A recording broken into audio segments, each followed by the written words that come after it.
Hello friends, welcome back to my YouTube channel. இன்றைக்கி நம்ம சேனலில் ஃப்ரிட்ஜ் ஆர்கனைசிங் vlog தான் வந்து பார்க்க போகிறோம். நான் வெஜிடபிள்ஸ் எல்லாம் எப்படி வந்து ஃப்ரிட்ஜில் ஆர்கனைஸ் பண்ணுறேன் அப்படிங்கிறத உங்களோட இந்த வீடியோவில் ஷேர் பண்ணியிருக்கேன். வீடியோவை ஸ்கிப் பண்ணாமல் பாருங்கள். நீங்கள் நம்ம சேனலில் ஃபஸ்ட் டைம் பார்க்குறீங்க அப்படின்னா நம்ம சேனலில் சப்ஸ்கிரைப் பண்ணிக்கோங்க. அப்படியே பக்கத்தில் உள்ள பெல் ஐக்கானையும் கிளிக் பண்ணிக்கோங்க. அப்போ தான் நான் ரெகுலராக போடுற வீடியோ உங்களுக்கு நோட்டிஃபிகேஷனில் வரும். நான் இன்றைக்கி ஆர்கனைஸ் பண்ணுறதுக்கு இந்த மாதிரியான பாக்ஸு, பேஸ்கெட் எல்லாம் வந்து எடுத்திருக்கேன். நீங்கள் வந்து இந்த மாதிரி பேஸ்கெட் இல்லை அப்படின்னா நான் உங்கள் வீட்டில் என்ன இருக்கோ அதை வந்து யூஸ் பண்ணிக்கலாம். சின்ன சின்ன பாக்ஸாக இருக்கட்டும், டிஃபன் பாக்ஸாக இருக்கட்டும், அந்த மாதிரி கூட யூஸ் பண்ணிக்கலாம். ஸோ இந்த மாதிரி எடுத்துட்டு அண்ட் டிஷ்யூ பேப்பர் வந்து எடுத்திருக்கேன். இப்போ வந்து கேரட் வந்து ஃபஸ்ட்டு டாப் அண்ட் பாட்டம் வந்து க்ளீன் பண்ணிவிட்டு வெட்டிட்டு தோலை வந்து சீவிக்க போகிறேன். இல்லை அப்படின்னா நீங்கள் அப்படியே கூட வச்சுக்கலாம். தோல் சீவினா இன்னுமே வந்து உங்களுக்கு கேரட் வந்து லைஃப் கிடைக்கும். அண்ட் எங்கேயாவது லைட்டாக அழுகிருக்கு அப்படின்னா அதையும் வந்து கட் பண்ணி வச்சுருங்க. எனக்கு வந்து கேரட் எதுவுமே அழுகலை, ஸோ நான் அப்படியே வந்து வச்சிட்டேன்.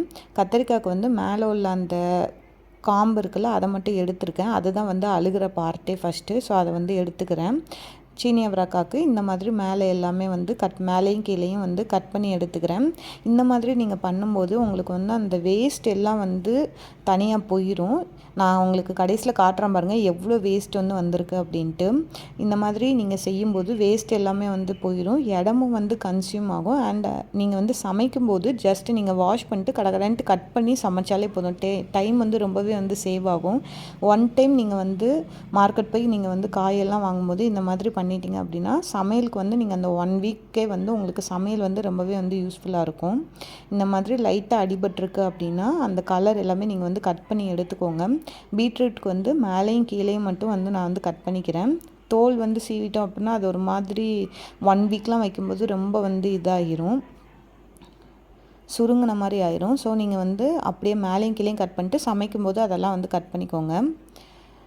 எல்லா காய்க்குமே இந்த மாதிரி வந்து எடுத்து வச்சுக்கலாம். வாழைப்பூக்கு உள்ளே உள்ள அந்த நார் ஒன்று இருக்கும்ல, அதை வந்து எடுத்து வச்சிடலாம். அந்த டைம் வந்து நம்ம பண்ணும்போது நமக்கு இது வந்து ரொம்பவே வந்து லேட் ஆகும். ஸோ இப்போவே நம்ம எடுத்து வச்சிட்டோம் அப்படின்னா வாழைப்பூ வந்து பொரியலும் பண்ணிக்கலாம், வடையும் வந்து செஞ்சுக்கலாம். ரொம்பவே வந்து ஈஸியாக உங்களுக்கு வேலை முடிஞ்சிடும். இப்போது இது எல்லாத்தையுமே வந்து நான் வந்து பேஸ்கெட்டில் வந்து அடுக்கி வச்சுருக்கேன் பாருங்கள். இப்போது இது மேலே வந்து டிஷ்யூ பேப்பர் வந்து நம்ம போட்டுக்கலாம். இந்த மாதிரி லாங்காக இருக்கிறதுக்கெலாம் டிஷ்யூ பேப்பர் வந்து போடலாம், அதுவே வந்து நல்லா தான் இருக்கும்.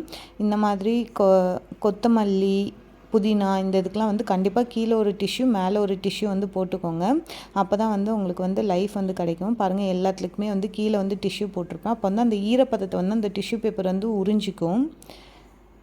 இது வந்து நார்மலாக வந்து ஆர்கனைஸ் பண்ணுறது இல்லை, எனக்கு வந்து கொஞ்சம் நான் பாக்ஸ் எல்லாம் போட்டு அதுக்குன்னு தனியாக ஃப்ரிட்ஜுக்குன்னு பாக்ஸ் போட்டு பண்ணணும் அப்படின்னா நெக்ஸ்ட் வீடியோவில் அதை வந்து உங்களுக்கு டீட்டெயில்டாக வந்து இன்னொரு விலாகில் ஷேர் பண்ணுறேன்.